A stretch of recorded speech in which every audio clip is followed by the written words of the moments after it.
But our next panel are here to put the fun back into social media. So I'm going to call up to the stage our social media panel, one at a time. Let's kick off, actually, with a guy that I count as a really good friend, actually. I attend a lot of his and Paul's events in London.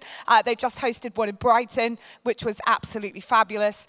So he is an investor, he's a business owner, he's an entrepreneur, he's a podcaster, he's an author, he's a consultant, he's a speaker, he's an event host. He's been able to reach over 25 million people in under a 100-day period. He's got 7.7 million likes and 391.5k followers on TikTok, which actually is probably more by the time I researched that and wrote it down, and which he built that up in just a couple of years. He's a TikTok legend. It's Aaron Knightley. Like I don't care, baby, by the way.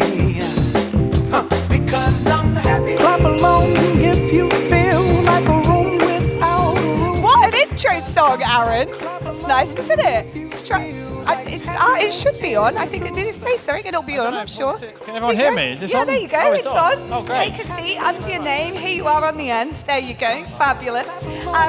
Then we have joining Aaron. I haven't actually met Abigail, so I'm really excited to meet Abigail. She sounds fabulous.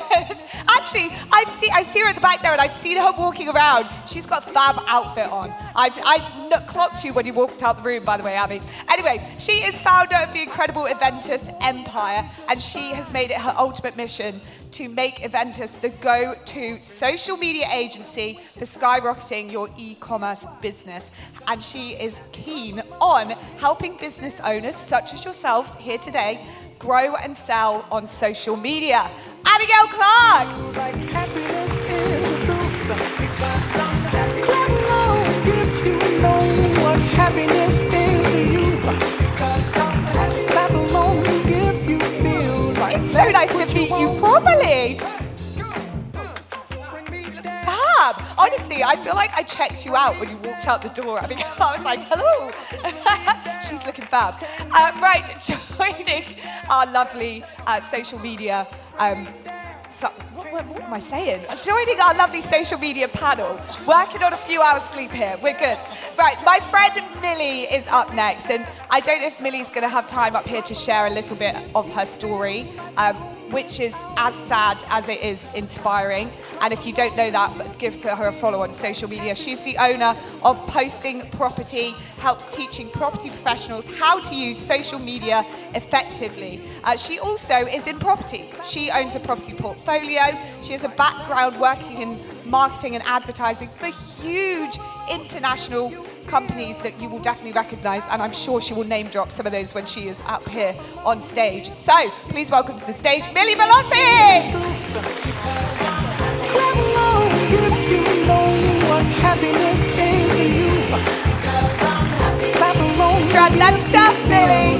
That's what you want to do. Yes, I am your ultimate hype girl, absolutely. And then finally, completing the panel, is the lovely Jay Taylor. He is the founder of eGrowth Media, helping small business owners and property investors grow their sales through social media with the sole focus to improve your digital presence. That is what we are all here for. I can't wait to hear all of this knowledge. It's Jay Taylor. Clap along if you know what happiness is to you. Hey, hey, hey. Clap along Hello, if hello. you feel like that's what you want to do. There we go, that completes our social media panel. We've got Joe, we've got Millie, we've got Abby, we've got Aaron.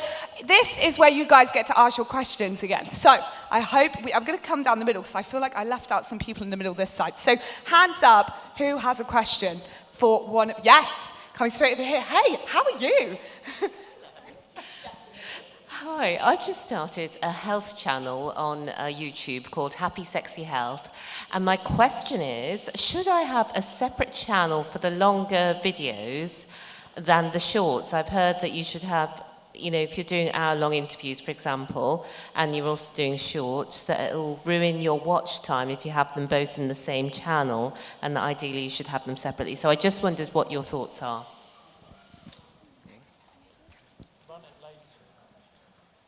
So with our YouTube, it's a little bit different. So you'll have different strategies where one person will say do one thing and another person will say do something completely different.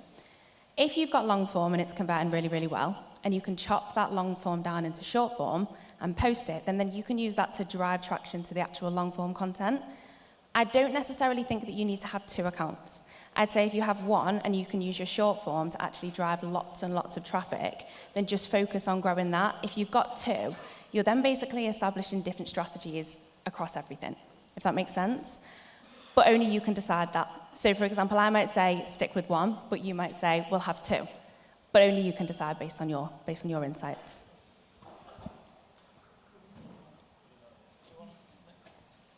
I don't think there's anything else to add to that, to be honest. Also, YouTube isn't my bag. Instagram is my main channel. I'm a big believer in do one thing and doing it well. I think a lot of people spread themselves too thin on social media. We're all so busy. Everyone I work with is a full-time property investor, full-time, family, all of that. And I say, well, just do one channel really well until you've got that down. And then if you've got the time to do more, do more. I do what I preach. Yeah, to be fair, I just agree with that. I think, focus on one, get good at it, and then look at leveraging other platforms. But yeah, I kind of agree with you. Keep it on one platform and one account as well, 100%.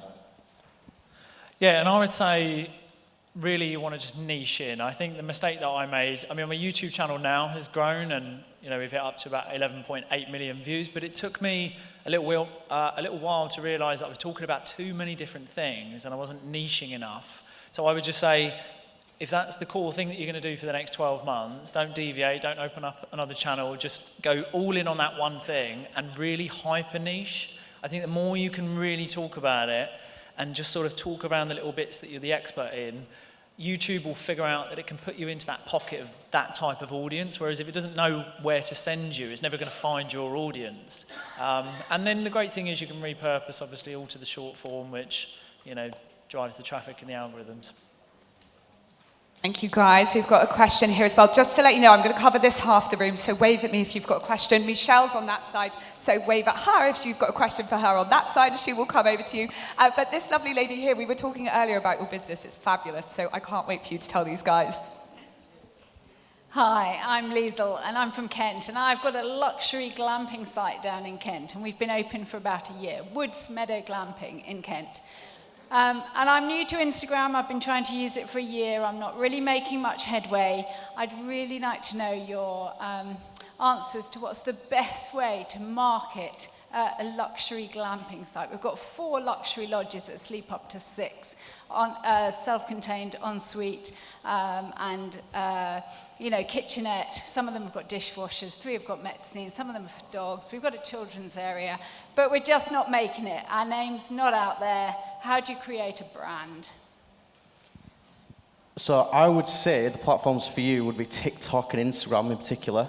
So I look at partnering up with other travel content creators, leveraging their audiences, and ultimately using credibility from them to grow your accounts. That'd be one way you could do it from an organic perspective. That's my thoughts. I think as well, I actually seen a travel, it was like a lodge the other day, but it was on a private field, and they had XL bullies that were on the field, and because they can't go anywhere else, it was booked out for months in advance because they'd niched down on one thing. So I think if you look at your site and you say, right, what makes us different to anyone else that's in a radius of, say, 50 miles, 100 miles, then focus on them points and create content. If you create content like short-form videos that are inspiring, you get travel content creators, your actual customers to create videos, it takes one video to go viral that makes people just have to come to you. Focus on different types of pain points as well. So if people don't get breaks very often, they're not traveling abroad, why should they come to you? Why is it different? Why do they get the same luxury experience as if they went to a hotel? Because I'd much rather go somewhere like yours than to go to a hotel. It'd be brilliant. I think Abby just said something really interesting there about viral. So people often want to go viral, right? And often I tell them, actually, you don't want to do that. If you're a property investor and you're looking to get, say, angel investment, you've got a very niche audience of people there. You don't want the whole world following you. You actually only need a few people to follow you who've got a lot of money, right? It's different in your case. So you're right, you do want to go viral because you want a lot of people going and staying in your glamping site. So it really depends on what your business is, what your strategy on social media is. Yeah, and I would say, don't be boring. There's too many people on social media who are incredibly boring. And I think, show your character, you know, you want to do something different as well. Like, don't be afraid to do stuff that's outside the box, that goes against the norm. Like, if I was going to do content on property, I would disagree with all of you, because then I'm going to be the only one that's disagreeing with all of you. I would stand in front of a property telling you I bought it for £1, knowing full well I didn't buy it for £1, but I tell you I bought it for £1. I would just do things very different. You know, bring out your authentic side, like you do. Like Abby was saying, you want to solve a problem in one way or another because you want people to listen. And there's a formula that I use, which is the hook, solution, validation equals the conversion. But the hook's super important. So if anyone's seen any of my content, I'll either trigger you or you'll agree with me. Become Marmite. Like, if you're going to go on social media, you can't be what I call meh. Like, you can't leave people with the feeling of, I don't know how I feel about it. So if you're going to do stuff, you know, go street interviewing or go do funny stuff with people. But you do have to get the attention. But then the second part is you do have to solve some form of a problem. And that problem is just like, you know, why your site is so much better, because you're going to get this. And this is what we do. Like, look at the spud man, look at the pool guy. If I was going to get my pool cleaned, it would be by the pool guy. If you're going to go get a spud and you're up north, you're going to go to the spud guy. Why? Because he's interesting, he's unique, he's got pink hair or whatever he's got. Don't be fucking boring. Too many people are boring, and that's it. So that's what I would say. Thank you. Can I just add to that a little bit? So all I'd say to you is also add some personality into your content, kind of exactly what you said. I was in Norway this week, and I went to an island called Svalbard, and the reason I went there was because this lady was promoting the island, and she was showing her personality behind the lodges that she had. So don't be afraid to get behind the camera, sell yourself, and ultimately, I think you'll grow your page that way as well. Thank you. If you want to come and visit, Next question. Oh, you know my name. Hi, I'm Sean Land. I've got 2 brands. So Take a Seat, which is a podcast, but also inspiring the next generation with the property side of things. I've got 2 quick questions. First of all, is it advisable to repurpose your content?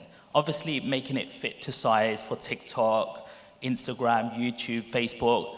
But is it okay to use that same piece of content and put it across all of the platforms because you've got different audiences sitting in different places? So for me, I only repurpose on TikTok and Instagram. Facebook and LinkedIn, we have different content strategies. So Facebook and LinkedIn, we mainly lead with images. And then TikTok and Instagram, for me personally, I would repurpose. I won't see an issue with that.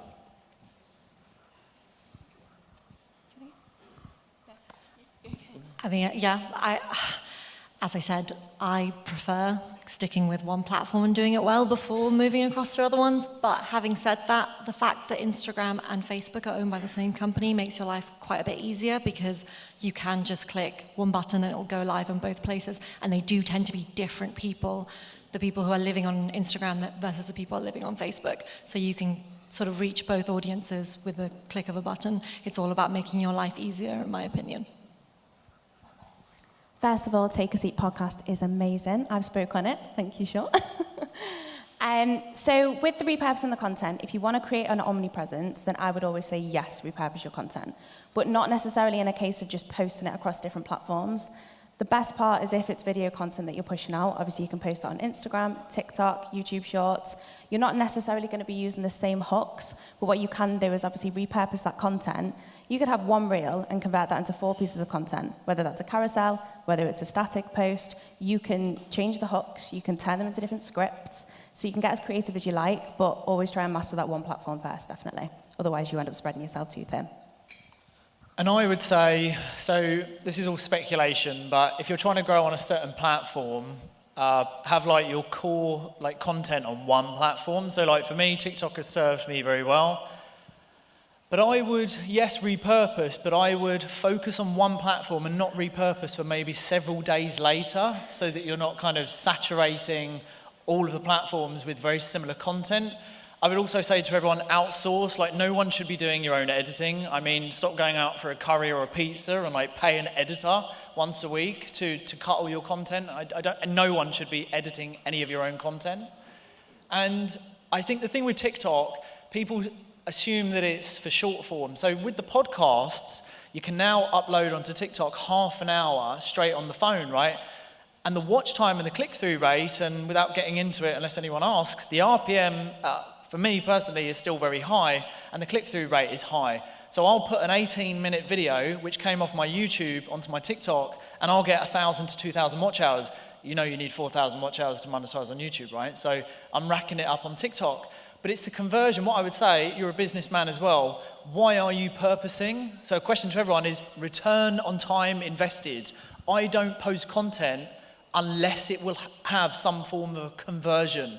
Go look at any of my content. There is a subconscious reason I posted that, and it has conversion reasons. I don't post because I want you to see what I'm up to. I don't care. I post because it's a business and conversion reason. So pick the platform where most of your customers are, because you value time, right?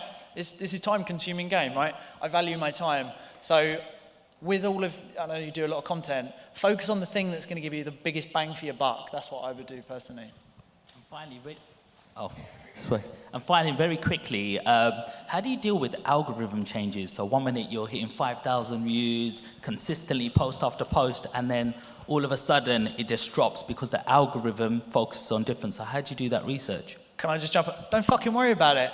Too many people focus on this algorithm. I'm not getting any views, the algorithm and hashtags is all rubbish. Post content, these platforms are so smart by what you say, by the title, by the caption, by the hashtags. It will match it up and it will feed it.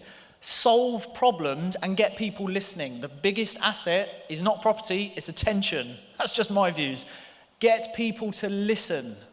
And if you can get people to listen, then you've got their attention, and then you've got real power and authority to then convert into big money. Don't worry about algorithms, don't worry about changes, and don't pay for ads. I've done over 300 million views in the last 12 months. I haven't paid for any ads. Don't worry about any of it. Because what the platform will do, all of them, it might give you a natural spike, and then what it'll do, I've done a video on this, it went boom. And then you get no views. That's the platform going, you got any money? You're going to pay? You're going to pay? You're going to pay? You're going to pay? I'll ride that fucking wave of not even paying, and then boom, I'm back up. Don't pay. Just forget about all of that. It's not about views. Just show up every day. That's it. Done. Sorry. No, perfect. I completely agree with everything you've said. I think that's why it's important to focus on one platform as well. Because imagine if you're posting on every single platform and then one of them plummets, and then the next one plummets, and you think, what am I actually doing?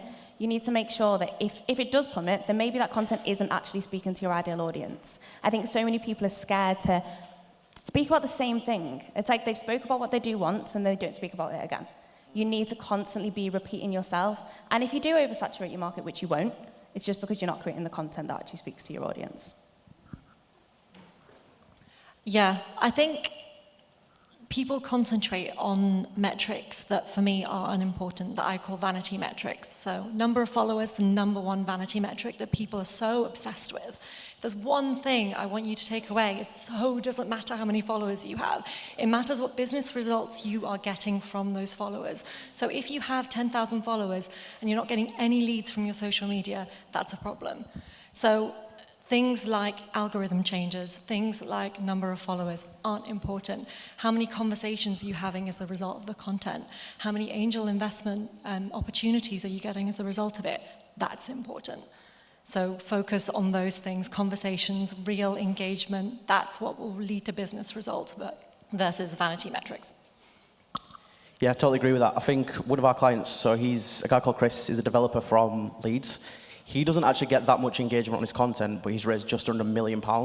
Now, if we just focused on the vanity metrics, as you said, the followers, the likes, he wouldn't have gotten the results. So if you look on his social media, he's got 2,000 followers, nothing major, but the kind of followers, the good invested followers that are going to do business with him.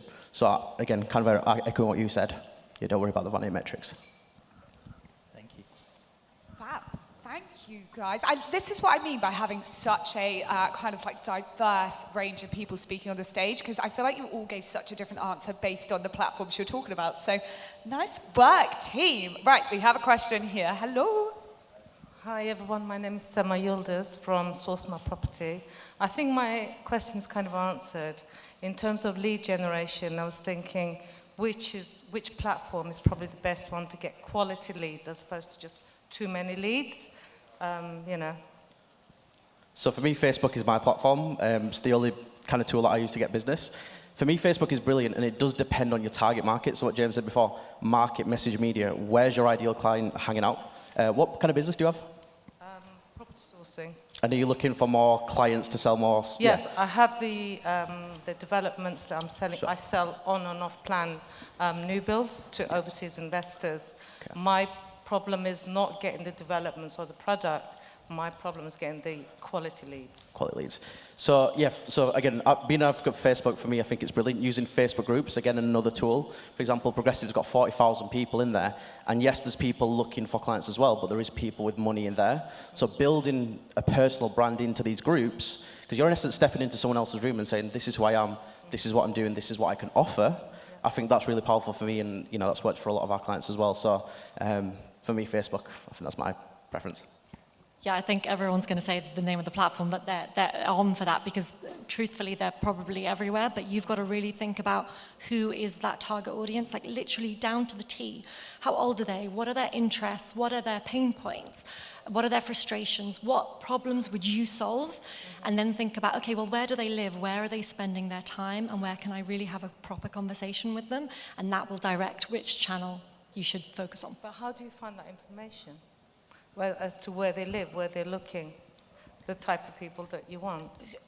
So you don't know who your target audience is? Well, I do, but I mean, I don't know whether they're using Facebook, Instagram, or LinkedIn, you know, YouTube. Speak to the ones that you've already worked with, so clients you've already worked with. So think about your ideal client. Who's that perfect person? Have a chat with them. Where are you spending your time? Okay, all right, thank you. Are you looking for investors? I am, yes. So there's investors everywhere. On every single platform, there are investors everywhere. Now, my platform would be LinkedIn, only because I think it's the best platform that you can grow your audience, grow your network, and you can drive as many leads as possible. You only have to get LinkedIn Sales Navigator and type in property investor, and I did it yesterday, and there's over 104,000 active property investors just on LinkedIn. If you were to actively engage with all of them, do you post content right now on social media? I do, yes. What type of content do you post? About events like this, properties that I view. Do you say pictures, videos? Yes. Mainly pictures? No, and videos. Videos. So with LinkedIn, the best part of that platform is that you can test videos, pictures, carousels, and just writing. If you can learn how to write and learn how to speak to your audience. So one of my favorite things is ChatGPT, and everyone's been speaking about AI today. If you're stuck on your target audience, about where they are, what you want to, what type of content you need to be creating, if you head over to ChatGPT and you say, right, I want to grow on LinkedIn and I want to find property investors, give me 20 pain points that my ideal client would be suffering with. When it gives you them pain points, then just create content that resonates with them pain points. Okay, cool, thank you. So is that what you're after, investors? Yes. Okay, I work with a lot of investors. I have done for the last 10 years. I found them all on LinkedIn. I've got something like 6,500 connections, that's it. But connections, you have to actually connect with most people, so it's not like it's a brag or anything. But it's all in the DMs. And also you have to ask yourself the question, what are investors looking for and what are actually investors? They're business owners who have got a lot of cash, right? Yep. So they're looking for confidence. No one lends money unless they're confident. So everything that you're posting has to be proof of concept. So what I would say is start by being authentic. If you're titling yourself as a property investor, but you've never bought a property or you've never invested in property or a substantial amount of money, don't call yourself a property investor. Call it something else and just be very open and honest, because people take to honesty much more with information, just generic posting photos and saying, you know, we'd love to buy this property, we'd all love to buy it, you know, but be authentic and say, hey, I'm on my brand new journey, I'm learning about investment and I would love to partner with a venture, a venture investor or whatever it might be. But they're business owners. I would say just start doing like informational stuff about your journey, about getting into property, and you would love, and say you would love to work with investors that are willing to give someone a chance, and go and do your back-end due diligence. Go on Companies House. I've got a whole method for this, by the way, for another time, but there's a whole way to find out whether someone's wealthy or not. But they are on LinkedIn. I've got many, many, many investors who are super, super rich from LinkedIn. However, there are a lot of investors on TikTok, a hell of a lot. A lot of them I've spoken to in Dubai. Some people know me already, but TikTok, most people still think TikTok's about twerking. It's really not. It's really not. You're going to find me twerking on a live, maybe. But I've seen it. you've seen it, yeah. Well, that was a late one. Maybe. But loads of investors on TikTok. Get yourself out there. Create noise. Like, look at Simon Scribbs. Simon Scribbs is a very dear friend of mine. Look what he's doing. Everyone knows about Simon. Who knows your name in this room? If no one knows you, how can they work with you? Do something wild. Do something crazy. Don't be boring. LinkedIn's so boring. Like, spice it up. That's my opinion, anyway. LinkedIn doesn't have to be boring. I like It's boring. LinkedIn. I like LinkedIn. No, Okay, thank you very much. Hello, my name's Holly. I'm based up in Sheffield. My question today for social media, I'm kind of on a little bit of all the platforms really, but I guess my question would be, what kind of tools would you recommend? Like, is CapCut the best thing? I hear that, but is there other ones? Is there anything that you would recommend that would help make my life a bit easier with all of that? So we use CapCut and Captions. So CapCut for the editing, Captions, obviously to put the captions on. Another thing that we use is Opus. It's an AI tool. So if you've got a long form piece of content, you put that into there and it ranks what's going to go most likely to go viral, and it trims it up like instantly. So you could create like 20 pieces of content from a 1 hour video in seconds. So they're the free tools that we use in our agency. Yeah. Yeah, we also use CapCut. You can actually, Instagram video editing has got so much better. I don't know if you've noticed, it used to be shit, which is why everyone used to create things on TikTok, download them, then upload them to Instagram with a watermark, which, by the way, you shouldn't do, because it does penalize you for that. But now you don't have to, because Instagram editing within app is actually so much better. Still a little bit glitchy, but it's got loads more within that. But if you don't love it, there's CapCut that's also really good. I use Canva. Canva is such a bedrock for creating content, and it means that you can really create content in advance. So one of my clients is 6 months ahead with her content, which is nuts. Wow. She's very organized. But she uses Canva a lot to create the imagery in the carousels. Obviously with videos, you can do that in advance within the app or with CapCut. But and also the last thing that's not even an app, it's not a fancy thing, just a Google Excel sheet where you create your own content calendar. Create a content calendar so that you can start planning content in advance. So you don't have to think on the day, oh my God, I know I need to post today, but I so can't be bothered, or I'm too busy, and it becomes the last thing on your list and you don't end up doing it. Whereas if you're planning ahead and you've got a calendar, it helps you out massively in the day-to-day. Besides the editing, is there any other tools that you think that you need? Do you think like content ideas, do you struggle with coming up with them, or? We've got plenty of content. It's just trying to make it, again, attracting the right attention, getting the interest really, and I think that's the thing that I'm missing is that. So I was just wondering if there was tools that could kind of help really with that. Yeah. I do a lot of the editing with Instagram, and I feel like I've kind of got good at it, but at the same time I never really know how to repurpose it or save it, and maybe I just need to do another course or something. But yeah, it's just trying to figure it all out really. There's so many different avenues that you can take, and it's overwhelming, especially with the four of us on the stage all saying different things in a sense. You're like, where do I start? CapCut, brilliant. Canva, brilliant. When it comes to trying to decide on like a strategy, if you are cut for time and you're just trying to get it done, and say you need to schedule a month in advance, like you looked shocked before when she said about her client being scheduled 6 months in advance. I guess that's like a dream. I'm lucky to. I'm like a month. Like I'm like at 4 weeks. So that's still amazing. Yeah, that is amazing. But if you can sit there and work out like a content calendar, that will get you so far ahead. If you can sit there and plan out a day where you've got that content, you actually work out the calendar, and if you haven't got the time or you struggle with the actual ideas and the strategy, that's when you can turn to AI. And I think I'm pushing on that now because so many people here are scared to use AI on social media because they think that you're going to lose that personal approach. You're not. But you can literally go to ChatGPT and say, this is my brand, this is what I'm talking about, help me develop a content idea, a content calendar for the month, 3 months, 6 months, and then build a strategy to that. It can help you with everything, and then you can put your own story on that and switch everything. I'm going to go totally different to everyone else. So CapCut Pro, DaVinci, Adobe, what you pay for that, go get an editor. That's it, done. Yeah.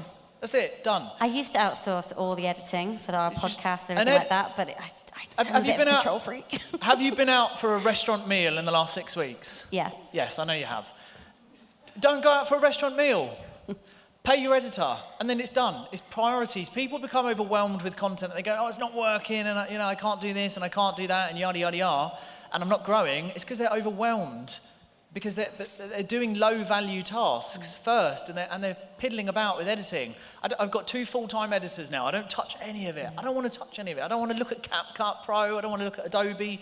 And get your editor to really know you. Like, my editors know what will pop. But saying that, be ad hoc. I agree with all the planning and stuff like that. Like, I'll batch. I film on Wednesdays and I film on Fridays for like 2.5 hours.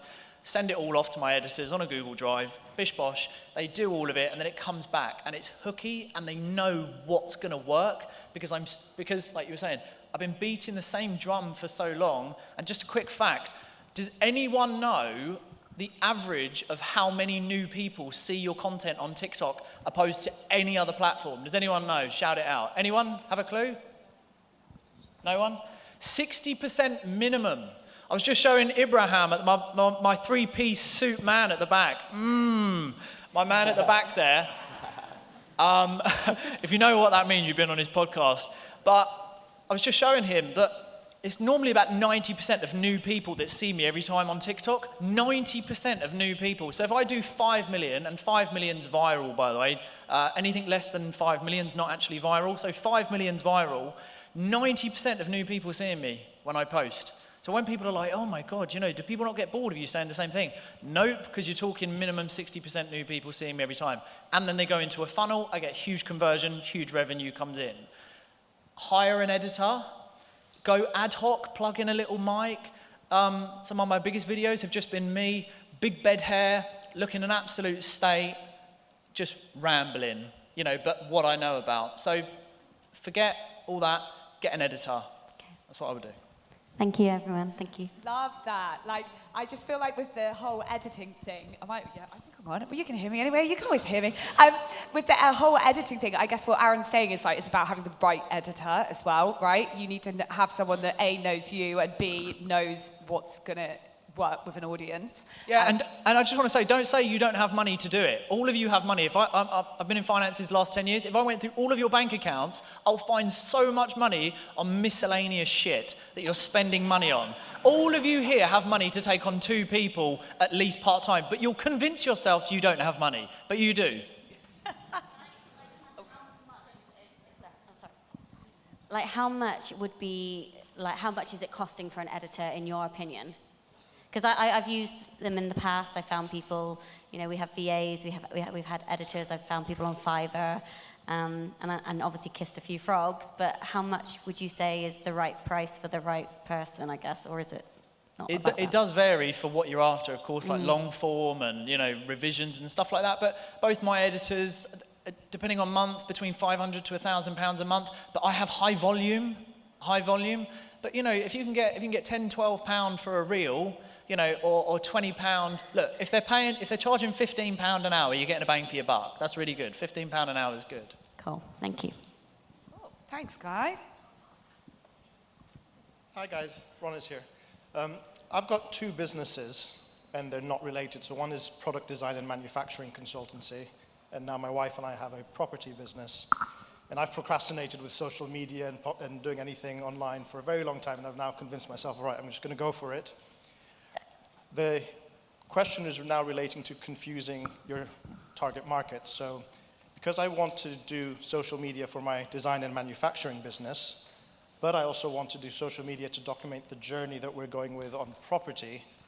What is your advice on not using two different platforms? I believe LinkedIn is where I need to be because we're going to be after investors from the property business. My design and manufacturing is business to business, usually targeting people that either have businesses, they're business owners, so it's going to be that kind of profile person that wants to create a new product and manufacture it in the UK. Would I now potentially confuse people if it, sorry, let me add another part to it. I've been also advised that anything you do on social media is about personal brand, so it needs to be a person rather than a business doing the marketing. So me as a person, should I just target one market for now, not do anything on the property and potentially let Joanna, my wife, do all the property stuff? Or could I do both and not potentially confuse people that one day he's talking about design and manufacturing and then the next day he's talking about he's bought a property and he's doing it up to, you know. Hope that makes sense as a question. I'll go. So for me, personally, because it's two very different businesses, I would keep it separate. Now, I'm usually not a big advocate for having two separate accounts, but 100% your personal brand, in my opinion, if you're looking for investors, using platforms like LinkedIn or Facebook, focus on that. And then for the other business, as you say, maybe bring on, you know, your other half, or as a business page, you would focus on that. But personally, for me, your personal brand for LinkedIn, 100%. Do you use social media now for both businesses, or is it totally new? It's totally new. So I've done like your random posts on LinkedIn just because I've been trying to dip my toe in, but I'm going to go towards doing more video posts and talking to people about some of the challenges that, or some of the things that people are doing wrong in design and manufacturing, and also how I want to kind of document the process or the journey that we're going through on property as well. So with the, what was the first business, sorry, not the property? Design and manufacturing. So I physically create products and manufacture them in the UK, so it's got absolutely nothing to do with property investment. Brilliant. So which one's going to drive you the most leads? Like, which one do you want to focus on the most? Well, my design and manufacturing business is 5 years old, so that's the one I want to now take to the next level, but I need to push that. Okay, so what I would do is I would have two separate business accounts for both. I'd have your personal account, and then to grow your personal brand, I would just have different content pillars. Otherwise, it will get confusing. So I'd have, say if you're going to provide value and you're going to educate, just keep kind of your business content quite broad. Otherwise, people will confuse everything that you do if you need to shout about both. If you're not going to, with a property company, you could actually have like a separate platform and just use your personal brand to grow on that, as opposed to putting that on your own personal business account, if that makes sense. It can get dead overwhelming when you've got so many different businesses, loads of different accounts, and you don't know where to start, really. But I would literally just focus on having two business accounts, one personal account, and then if you need to shout about both, do, but just kind of collaborate across each account, if that makes sense. Okay, so I would have 3 accounts in total. Yeah, so your personal brand's always going to be different to your business brand anyway, unless you're just that main face. So are you the face of both brands, or do they both run without your face? I'm going to be the face of the design and manufacturing business. Yeah. But maybe Joe can just be the face of the property property. And I business. don't do any to avoid that potential confusion. That's the kind of thing that I'm trying to decide. Do I just not do any of that, and Joe just does anything to do with property, and she can potentially film me doing something rather than me doing the post, I suppose. That's what I'd recommend then, having the business accounts, but also having Joe as the face of the property company, just so your face doesn't get confused, so someone doesn't see you one day doing one thing and then doing something else the next day and thinking, what does this guy actually do? Exactly, yeah. And I would second that as well, because I mean I have 6 accounts: Nightly's Roundtable podcast, Breakout, TikTok Growth, Peak Performance Clothing, Aaron Knightley Official, and Aaron Knightley Lifestyle. But my main core is on Aaron Knightley Official. And again, it's not about having the biggest following, it's just about the validation of it, like proving you are a real person with a voice and building trust. So yes, have the business side of it, but it's a lot harder for people to buy into a logo. They want to hear you. So whatever you're doing, make sure that you're showing up and you're spearheading your back-end business. So the other thing as well, live stream. The reason with for example, like Instagram, who's live streaming on TikTok? Shocking, one. Well, and me. But when you live stream, think about it. Back in the 80s and 90s, people were going around knocking on doors, trying to get into the lounge and sell. It's a bit weird, really. Can I come in your house and sell loft installation? But they were doing that. Now you can live stream and sell your products and services live. TikTok doesn't discriminate by following. So you could have 600-700 people in your live and you've only got 1,800 followers. On Instagram, who are you live streaming to? The same people that have been following you for the last 6 months and are on a very similar journey. They're not buyers. They're not buyers. Very, very far and few. Not to go against Instagram here, but so I would say it's all about you again. It's about your voice. Yeah. People want to look in the whites of your eyes and bring them in on the journey, like the behind the scenes, and be authentic and show them how hard you're working on your business, but why your product is creme de la creme or whatever you do. But personal brand is, you really want to build that trust in whatever you do. Okay. When it comes to, because I'm sure there'll be a lot of people here who have 2 businesses, so I agree with these guys, you should have 2 separate accounts for that, no doubt. But for the rest of you who might have 2 businesses, this is the rule that might apply to you.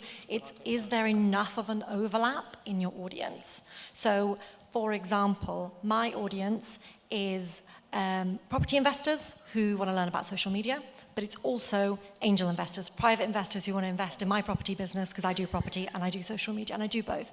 There is enough of a crossover there that I can speak to both audiences on one channel because I'm talking about my property journey because that's interesting for property investors and for angel investors. I'm talking about myself and my lifestyle and things like that. That's interesting to both because they need to get to know me, personal brand. Yes, okay, the social media tips aren't that relevant for the angel investors, but that's okay because they've got all the other stuff. So there is enough of a crossover. So just think about your businesses if you've got 2 and think, is there enough of a crossover in the audience there? Because the last thing you need to do is create too much work for yourself. In your instance, unfortunately, the audiences there are completely different. They just are different. So you are going to need 2 channels for that. And I would say, slightly differently, I would say yes to a business account for the design thing, but I would say the other one should be a personal brand business page, so a creator account. So on Instagram, you can be a personal profile, you can be a business profile, you can be a creator profile. Every property investor, if you're doing property investing as in you're looking for angel investment, you're talking about your journey, etc., you should be a creator because then you get the best of both worlds. You get access to the insights and the data from that, which you don't get as a personal profile, but you don't have any of the drawbacks of the business account, like, for example, lack of music and things like that. So awesome. I always say creator account. Yeah. It's amazing. Thank you. Okay. Over on this side. Thank you. My name is Anjum. I'm an architect and planning consultant. The question I wanted to ask was, I do projects up and down the country. So about a year and a half or 2 years now, starting to use social media. And one of the platforms which works quite better for me is TikTok. And with TikTok, all I do is whichever project I go, I make like 3-4 minutes video. And then straight while I'm on the site, I just put it onto TikTok and starting to get a lot of views on that platform. And that seems to be working quite fine for me. Now I'm getting clients from the areas where I normally don't market my services. So I got some jobs coming in, leads coming in from the areas where the people watch my TikTok video. The question I wanted to ask was that I mainly are using TikTok now, but on the sideline on Facebook and Instagram. So the same content or video I put in on TikTok, I always put a bit of it or just like a reel of it or a static photo of it onto Facebook and Instagram. And that's the kind of strategy I'm keep following in. Is that the right thing I'm doing? Or can I find a slightly different way of scaling it up? So I'm doing well now on TikTok. So TikTok, and the second question very quickly is, how much should I put? Quite regular, like every day, or it's just when I'm doing some project, I just put that content on? Do you need to be posting on multiple platforms, or are you happy with TikTok right now? TikTok is getting me a lot of views. Yeah, what are you trying to gain with the other platforms? With other platform is because Aaron made a very important point that because my field is slightly specialist. So on TikTok, I get people who normally directly watch my video and say, we want to do the project. And on Instagram and Facebook are the established investors and developers who know my name or who have seen my face on TikTok or know me from this networking event. So they contact me from Instagram and Facebook. So I see the value on those 2 platforms as well. Okay, so you kind of want to build your personal brand across multiple platforms. Yeah. Test it. The only thing you're going to know is if you test it. So the content that you're sticking on TikTok, I haven't seen it, but if you start posting that on other platforms, see if it works. If it doesn't work, adjust the strategy, but only do that if you think you really need to. If you've not fully mastered TikTok, don't start venturing off into other platforms and trying to figure out what works on each. Focus on TikTok, dominate it, and then start to create an omnipresence. But in the beginning, I'd say if you're going to move over to other platforms, just completely test it. Test, okay. Yeah. Yeah, I would just say, it sounds like you're in a big testing phase, but volume, do things in volume, fail fast, fail forwards, try it, give it a go, but you've got to do volume. You know, don't look at yourself and go, why am I not growing? And then you go, well, I've only done one post over the last 72 hours. You know, you've got to do volume. Like when I was growing on TikTok, I was posting 5 times a day. Okay. So for anyone else, who here, just very interested to see, just by a raise of hands, who thinks that they could post 5 times a day? It's difficult. All of you could. It's just nonsense. Honestly, all of you could post 5 times a day. All of you could do it in the next 15 minutes and create 5 videos. All of you, so you, those that didn't put their hands up, you genuinely don't think you could do 5 times a day? Shocking. Honestly, it is. That's what I mean. We come up with our own excuses. I could go backstage now out there and do, I don't know, 15 videos in 20 minutes. Give me 15 minutes, I'll plug in a mic, you could all do it. So it's volume. It's just volume. So in terms of, just to be clear on that, so should I focus on TikTok for time being, for like a couple of months or a year, or see that how far it can grow, or keep dabbling on other one as well on the sideline, a little bit of that time on other network, other events like Facebook and Instagram, or considering purely on TikTok for time being? I think if you're trying to see how far you can grow, what is it that you're trying to achieve? Like, how far do you want to grow? Because only you can set them milestones. So if it's that you want to hit a certain milestone and you want to grow to a certain point, then just keep focusing on TikTok. But if you've got the time, as you said, if you can post 5 times a day, everyone here does have the time. It sounds like the worst thing in the world. It's just whether you want to do that. Yeah. That's when we move on to an editor. Period. Thank you. But yeah, that's what I would do. If you want to focus on other platforms, start posting them videos, figure it out. If it works well, keep going. If it doesn't work, adjust your strategy, but keep testing to figure it out. That's good. Thank you. Just want to add to that, not in response to your question, just in response to the posting 5 times a day thing. I used to do social media strategy and, campaigns for big brands like Walker's Crisps and Royal Caribbean Cruises and De Beers Diamonds, et cetera, et cetera. What they do on their social media is very, very different to what we should be doing as property investors, entrepreneurs, etc. We do not have that team. We had a team of designers, a team of copywriters, a team of people to do X, Y, and Z. They spent 50 grand per post. That was just on the media, not on the creation of it, not on the designers, the editors, me to speak to the client, all of that. We are different. We've got to approach it differently. I am a lazy social media person. I teach other people how to be lazy on social media too. I'm sorry, Aaron, it's so different to what you're saying. But like my clients, they're trying to get angel investment, talk about their business, grow. They don't want to be spending a lot of time on social media. They want to be growing their business, but they want social media to help them do that. You can do it in a lazy way. Look, will you get to millions and millions of followers and millions of views? No. Do you need to? No. A lot of my clients, often the followers they already have are all the ones they need to make all the sales they need. So for example, one of my clients, she had 300 followers, friends, family, acquaintances. She needed to raise 1 million in angel finance in a year. She did not need any new followers to do that. She could do that already within that circle just by talking about her property business, showing her projects, showing how much time and investment she put inside herself and her business. She did not need new followers. She didn't need to be posting loads of times. All she had to do was actually show it. And a lot of people say the main thing is confidence and being scared of doing it. You think you need all these fancy things, you don't. So that's my 2 cents on it. It's a slightly different opinion. Can I just add to that? So what is your goal? What is your goal? Yeah. Well, my goal is to become like the kind of, I'm quite specialist planning consultant, so I do like all property strategies. So when I become specialist in that, so we definitely want to grow my audience more. That's my goal. Okay, so you're not looking to raise investment? No, you don't need the money. So if you're trying to raise investment, you don't need to be doing loads of posts. You just outreach, DM.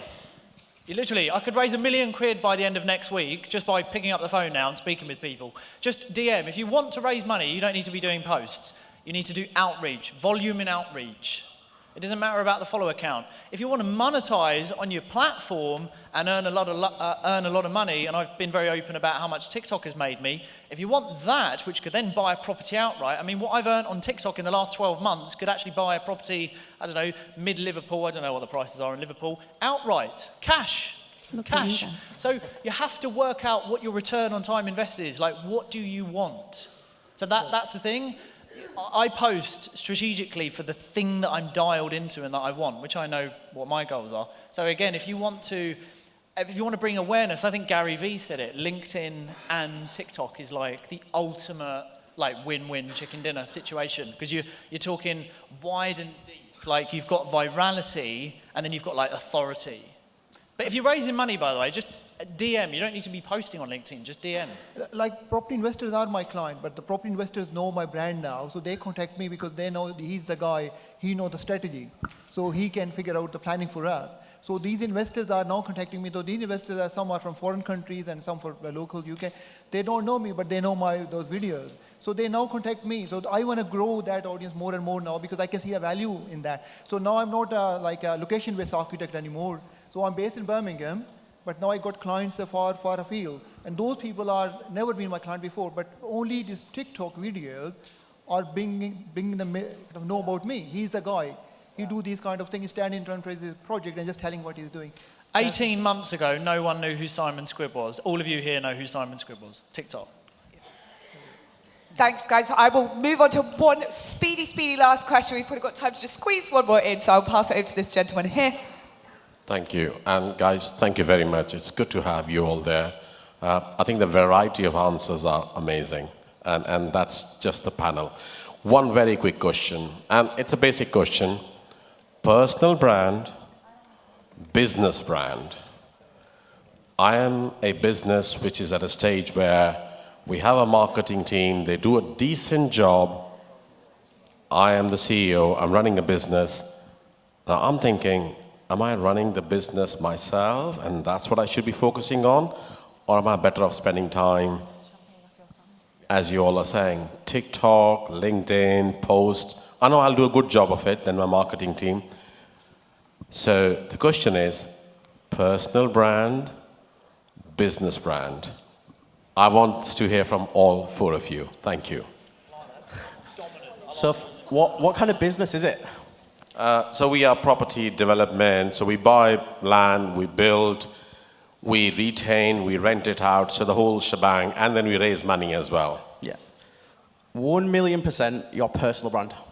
So I've got a business page and a personal profile. I've never had a single client through my business page. Been running it for 4 years.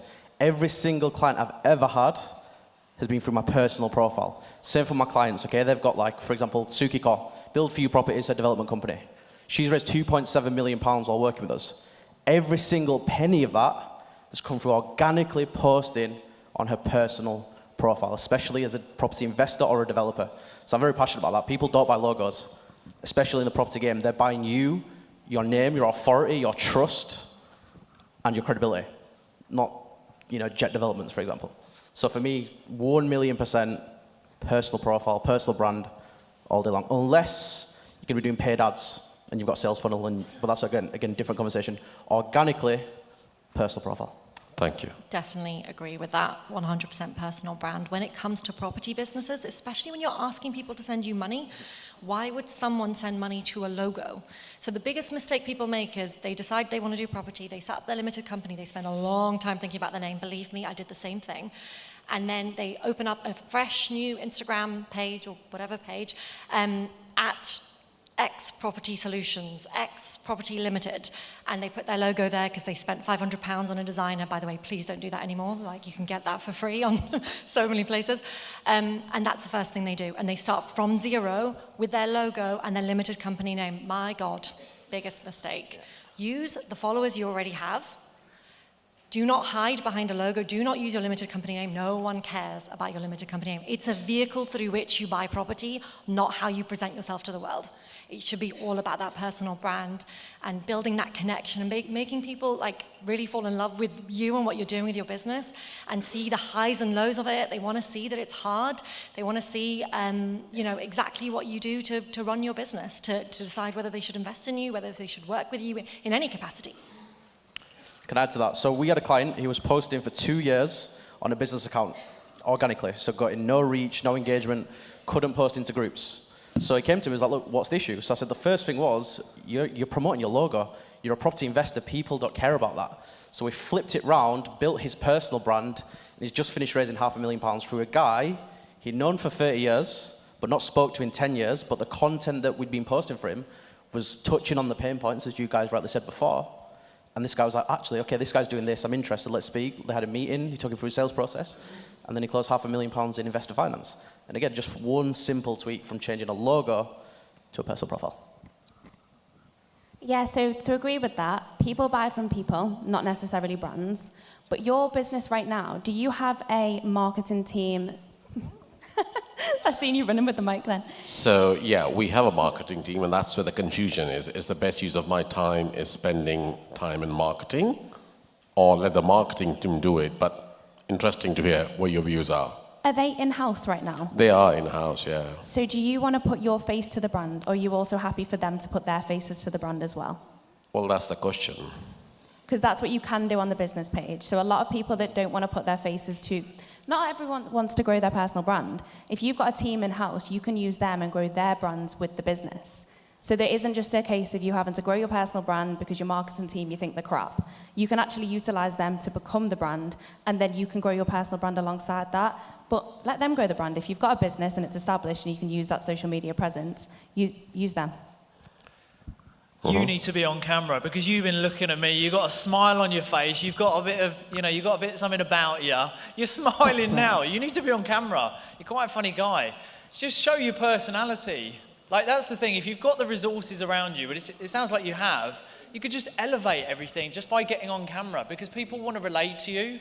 Like, remember, there are people that want to be in your position and that want to see what you've done and what you're doing, and then you might have new buyers come in, but it sounds and it looks like you should be on camera a little bit and getting your personality out there because you've got a little smile on your face now. Look, you love it. Thank you. Thank you, Aaron. I don't think you expected us to say anything different. But yeah, personal brand. People want to trust you, and content does really well if you're just very real. So, if you can remain the way that you are now and on camera with a bit of flair, be Marmite. Never be anything other than Marmite, because then people know where you stand. They either like you or they don't like you. But if they don't like you, they'll end up liking you eventually. So I'm very Marmite, but you need to be on camera. Perfect. Thank you, guys. That was very good. Thank you very much. Thank you. Fabulous. I love that. I think that was a really good way to end the kind of social media panel as well. Being Marmite and just getting your face on camera, really.